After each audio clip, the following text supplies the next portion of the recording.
Hello, everybody. Um, the last video, the last chapter, we just spent the time of describing my medical concept, which is cause-effect relationship. So we defined that any disease is an effect of a cause. So I just ensure you that in order to have the greatest success of fighting any kind of disease, you have to localize the cause and try to fight against the cause. Now, in this video, in fact, actually, the next few videos, next few chapters, I would say, we're going to talk about the cause, because it's a little bit complicated. So today, we're going to talk about cause, which is split in two. There are two causes. The cause is just made up by two different, I would say, two different elements. Now, the cause is a primary cause and secondary cause. This is the way I define them. So both together they constitute and they make up a cause. It's not possible only one cause, there are two. So why I split the cause in two, and why I think there are two elements which just make up one full cause. One should be physically, part of the cause should be physically throughout the body at the anatomical part of the body, which of course creates disturbance at the physiological part of the body. And the other part of the cause is inside our brain. Since the brain is the center which controls the entire functions of the body, right? So of course it's always a cause is made up by two parts, the physical part and the mental part. Now, about the mental part, it's a lot to talk about. Because there are different aspects over there. There are many aspects. There are many angles that we look towards. Now, when you talk about the secondary cause, it's you have to go very deep and you have to really try to find where the part of the brain, the part of the thinking activity is distorted, which can cause actually stress, because the primary cause, as I said, is anatomical abnormality. A secondary cause is just is the stress, which is always caused by some wrong thinking, some mistake in our way to take the decision. Is some mistake where what we do, and that causes brain tension, which will cause stress. So simple. So cause we just split in two parts. Part one is the primary cause, which stands for any anatomic abnormality, which we're going to talk in the future about different primary cause, which is specific for any kind of disease. And then is a secondary cause, which is inside the brain, which is basically the tension of the brain, when the brain gets tense. So then affect the center in the brain which govern various organs, various parts of the body.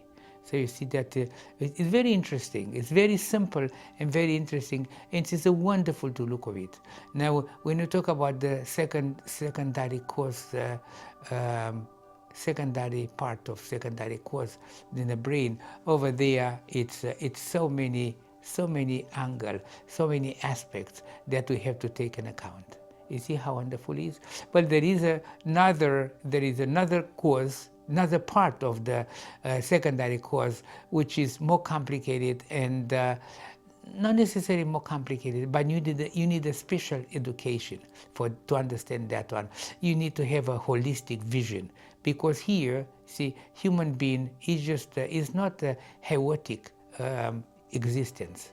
There is behind which also, it is study in um,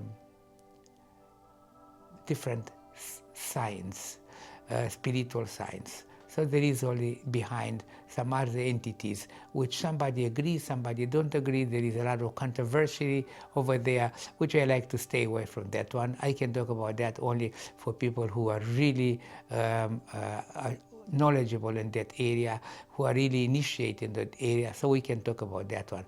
But that is less, I would say that's less important. The main part in the body, which really, main part in the body, which really where we find those, that cause, which is made by those two elements, physical cause, anatomical cause, and mental cause, or stress. In fact, when we talk about the mental cause, which is a secondary cause, is always referred to the brain tension, which is caused by the stress. Now, what is the where the stress come from?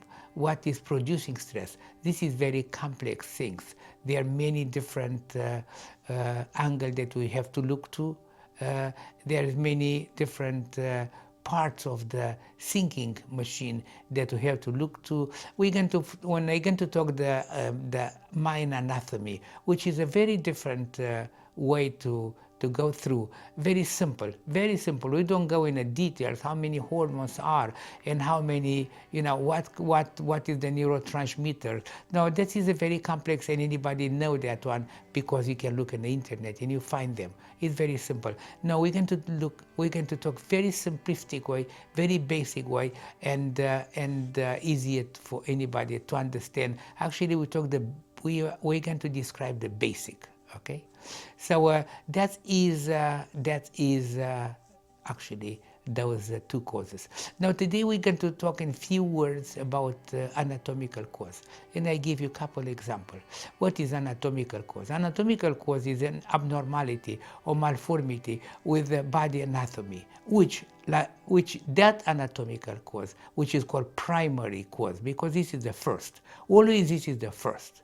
Why is the first? Because some of us are born with some defect, which we call hereditary disease. These are the defects. So I would say that, of course, it's nobody's fault and nobody wants that one. But we are born, we inherited from our parents some weakness here or there, and that one generates certain disease, like in case of diabetes. Now, diabetes is hereditary things. Something wrong somewhere. I don't going to go in details now, but in the future we'll go that way. So something wrong somewhere which causes a dysfunction of the pancreas, or low function of the pancreas, low production of the insulin, right? So this is the hereditary disease. Now, that is the disease that we are born with. Or if it's not disease itself, it's a predisposition which we develop through our life. Another one could be congenital disease. Some trauma happened during the pregnancy. Of course, it's nobody's fault. Of course, it's nobody's interest on that one. But it happened. It's very difficult to be perfect. It's very hard for a woman to carry the baby. It's incredibly hard. Poor ladies are really, I think the ladies are beyond the human being. It's, imagine how difficult, how complex, how complicated, and at the end, how wonderful to give birth a new creature. It's amazing. It's unbelievable. Anyway, so sometimes happen during the pregnancy, some accident or something which really leave some repercussion, some weakness within the baby's body, which causing some weakness or causing some anatomic abnormality. So this one, it constitutes a weakness or predisposition to a future disease. Okay. Now another one, which is the most common one, I would say, is post-traumatic effect. Post-traumatic effect is we all suffer for this kind of eventually primary cause. You fracture a leg, right? Now, or you just have a cut somewhere, or you fracture a rib. It's amazing. I have to tell you later when I get to talk about primary cause to some different organs, like lungs problem, heart problem, stomach problem. So we're going to name, or we're going to investigate those post-traumatic effect. So we have some trauma which results on some fracture, or results some tear muscles, or results some damage somewhere in the body, being tendon, be a ligament, or whatever within a body structure. Now those are always eventually cause of future dysfunction of some organs. You see, unfortunately, it is like that. Looking for different causes of for the causes of different disease, I just was able to localize and to find this one, and I had tremendous success.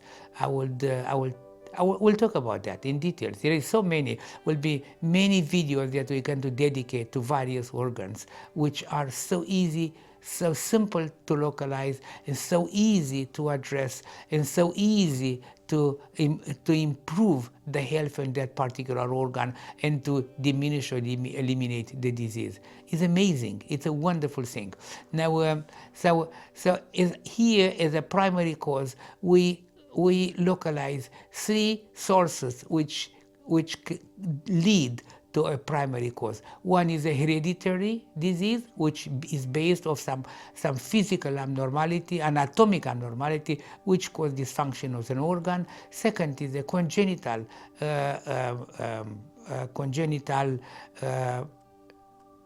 accident, or congenital cause, which stands for some accident during the pregnancy. And the third one, which is the most common, is a post-traumatic effect. Now, you gotta know that when you have an injury with the muscles, with the bones, with the ligament, with the tendon, with the body structure, you have to really pay tremendous attention to really fix it, to really treat it proper, to treat it the best, because that can be a future. It can remain a weakness over there. It can constitute a future cause of some physical abnormality. Physical abnormality, which is the source of the future disease. Remain some physical abnormality, very small, very tiny, of course, but it can become a cause of some future problem. Very simply, you go to the gym, you lift weight, you lift too much, you don't respect the increasing progressively, you want to go fast, you don't execute the lift proper, the lift weight proper, and when you talk too much, it happens this.